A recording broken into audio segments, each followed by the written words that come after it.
Hi everybody, this is Judith Tabron and I'm trying to make a quick little video that might be helpful to some of us who are thinking through what's going to happen when we now are sending a lot of our students home and conducting online classes using students from a lot of locations where they normally didn't maybe connect. So just to start with the most familiar situation, frequently we have a faculty member who's connecting with their students and they're all on campus. So we feel like that's a controlled environment and they're all connecting via TCP/IP most likely on our great campus network, and we think that that is a great case for throughput, and it is. But it's worth remembering that in most cases for our conferencing, we're connecting to a conferencing system that is actually provided by an off-site vendor. And that system is software that we generally, we lease it. There, that's almost readable. And we're connecting via TCP/IP to that software. And this is a connection that we want to think about a little bit because there's a possibility here for a couple of different connection bottlenecks. One is the pipe itself, right? Do we have enough throughput to get to that conferencing vendor? And schools that throttle different types of traffic for gaming or other types of things might have to throttle differently if they're allotting more traffic to video conferencing. But it's also worth just thinking about the connection back to the conferencing system's infrastructure itself, because a lot of other businesses and schools are going to be connecting to that infrastructure as well, and it's not impossible that the video conferencing system itself could experience some bottlenecks there, although most of them have a tremendous amount of elasticity kind of built into the system. I definitely want to talk more about a more interesting problem though, because now once we're sending students home, we're depending on the throughput that they're going to get in their home environment. So let's talk about two different situations for two different students. We're going to call them student A and student B. This is A, and we're going to call this one over here B.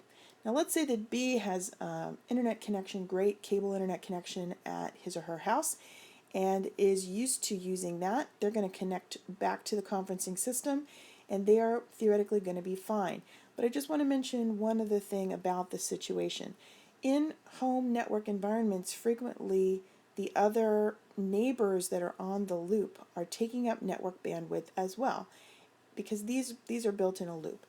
And the TCP/IP connection is going to be affected by what the other houses in the neighborhood are doing.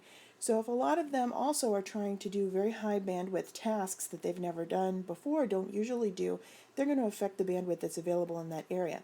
Also, it's important to remember for this pipeline, this TCP/IP connection that comes back to the house. Here, we connected back to the house. That's not right. Upload speeds are different from download speeds. So the download speeds can be very fast and the student might be able to hear the instructor very well, but upload speeds where the student is trying to talk might not work as well. So those two things are important to remember. Most important case that I think very few people are going to think about is student A over here who might not have a very high throughput internet connection at their house. They're going to use a phone line to connect back to the conferencing system. And that phone line is going to, I need a pen and not a highlighter. That phone line is going to be provided almost as a convenience by the conferencing system. So the conferencing system is going to give them a number, 555, whatever, and they're going to call that number and they are going to get back to the same conferencing system that everybody else is going to use. However, this is what I want people to know. Those conferencing systems usually provide some phone lines as a convenience. They don't have a lot of phone trunk space for those types of calls because that is very expensive. For a conferencing system to put in a much higher level of phone trunk space to have many more students connect is extremely expensive. It's an order of magnitude of expensive. And if a school is doing it themselves, then that cost would come back to the school. So there's a certain amount of phone space available for these conferencing systems. Adding more would be very expensive, either for the conferencing system or for the school. And I have a feeling that some of those connections are going to be overwhelmed because a lot of students are in this student A category where they want to phone in for any number of different reasons. And those lines are going to be full. And they're students, so they may give up. They may not report the technical problem. So I would encourage people to be thinking about how to gather information about students in this particular situation, and remember or think about how many students they might have in that category. If you're a very affluent school and you feel like a lot of your students have great network throughput, what are you going to do for the students who don't? If you're not an affluent school and your students are not particularly affluent, I can guarantee you that a lot of them are going to need to think about this. Two final thoughts. One is that if this student is deaf, how are they going to participate? This particular student A who only has the phone line, if they don't have a good way of connecting that suits the modality that they need in order to participate, they're going to have a tough time.